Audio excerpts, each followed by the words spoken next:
Hey team, I hope you're doing well.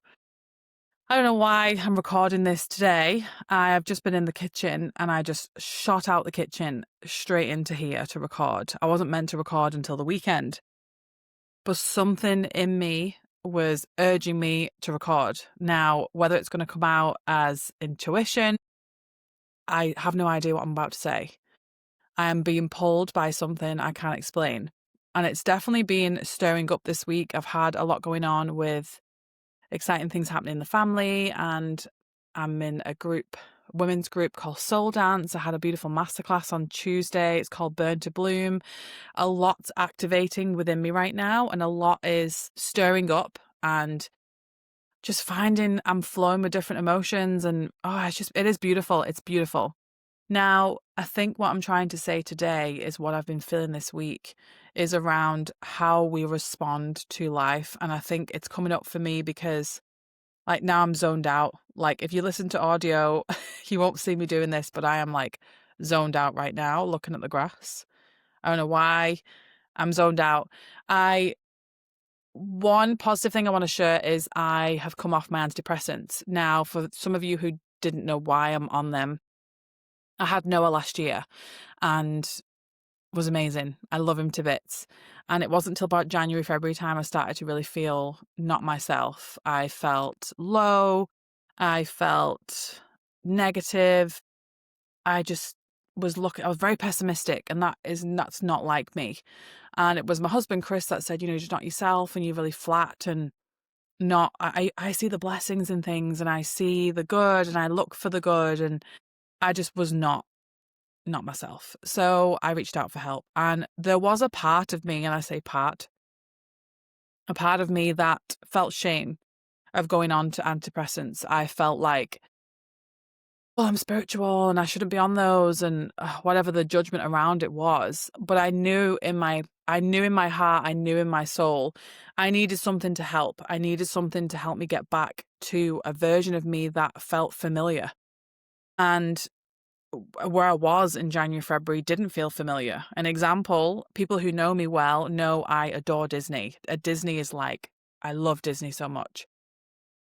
We went to Disney in January. We took Noah. He was 11 weeks old. We met the family there. We had a beautiful trip, and I wasn't excited to go to Disney, and I knew that was something wrong. There was something wrong there. I didn't feel depressed. I felt anxious all the time.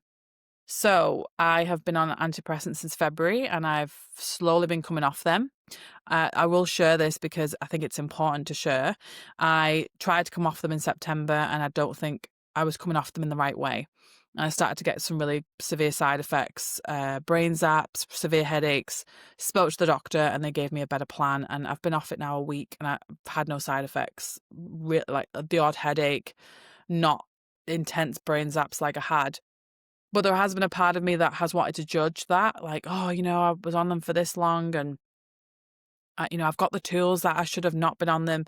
And this was what was happening at the time. I had all these beautiful tools and modalities that I've learned, and I've got friends in these different modalities that could have helped me. And it just wasn't helping. And I chose to take the medical route, and that's okay. That's okay to do that. There's this huge divide between medicine and spirituality and how they're not meant to gel together, and they do gel together. The medicine woman of the tribe was the most looked after woman in the tribe because she helped people heal. And she used herbs. Yes, she did. She didn't have medicine, the type of medicine we have now. We've evolved. We have beautiful medicine. I got asked this beautiful question a couple of weeks ago around antidepressants and around medicine. And there is this big divide around medicine and not using medicine and using herbs. I like both. I will use both if I can. She asked me about if it was life or death, would you go to hospital? Yes, of course. And this was kind of the conversation that moved into what it was about. It was around, okay, so if you knew you were going to die, you would go straight to hospital.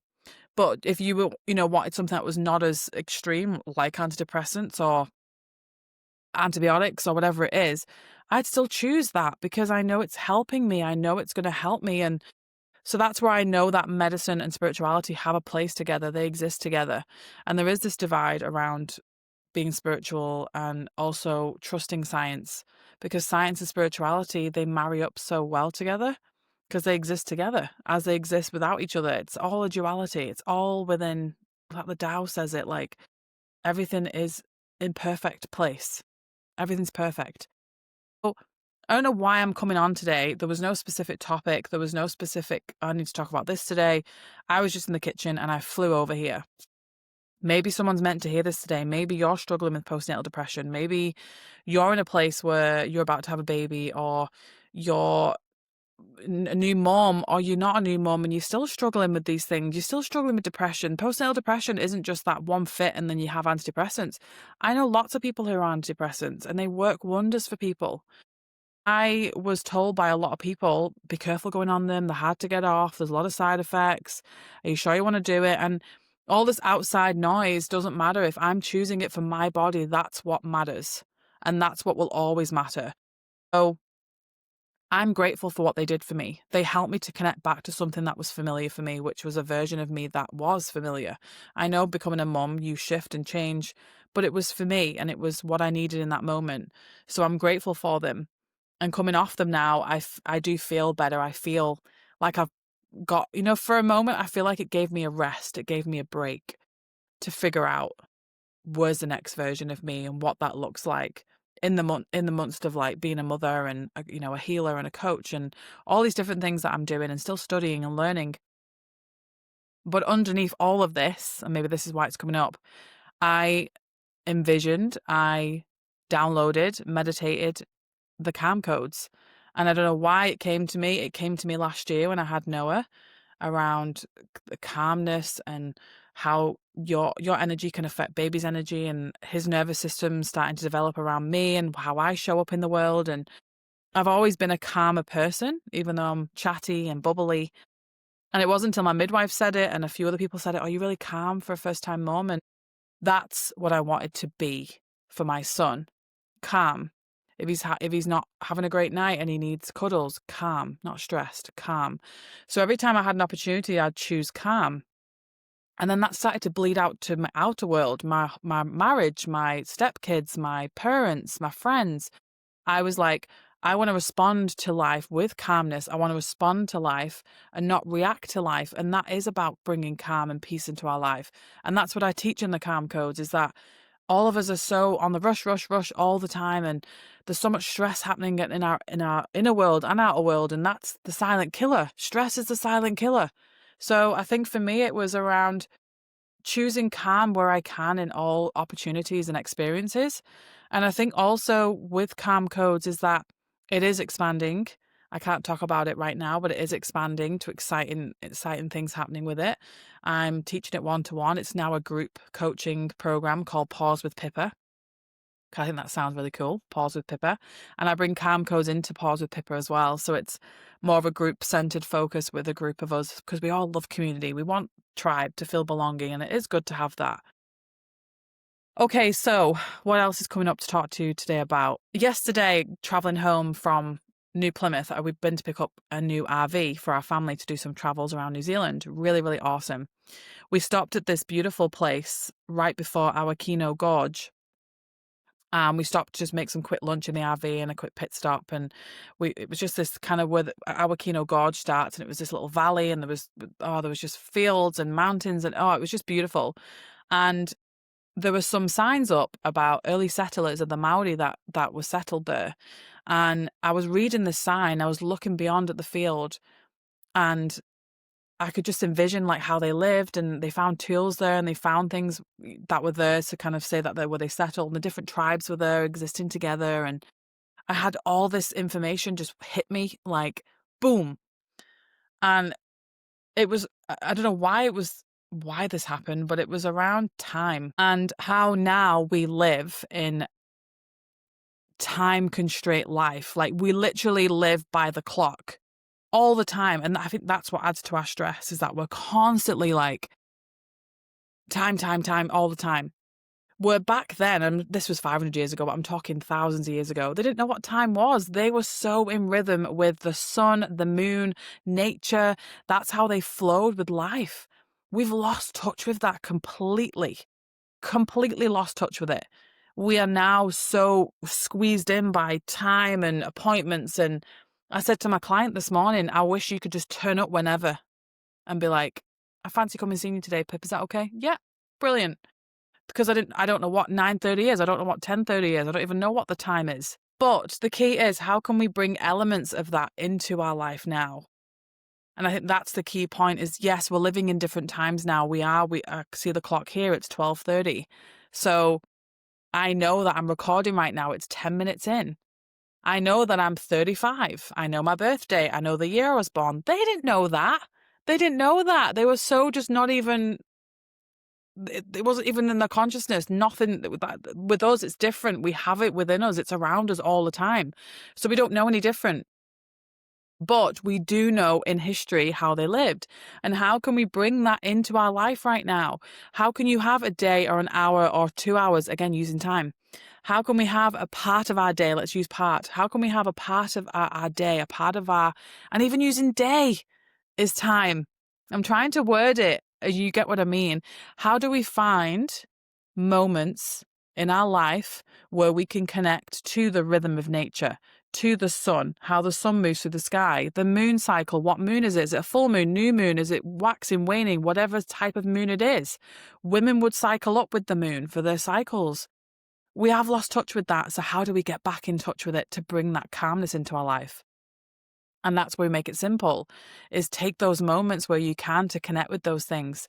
And I think that's the message, because it came to me yesterday about how they just lived like that. They lived by the light and the night and the moon and the sun. And I mentioned it to a friend and she said, oh, I felt so much peace, like connecting to that experience. Yeah, because that's how we lived.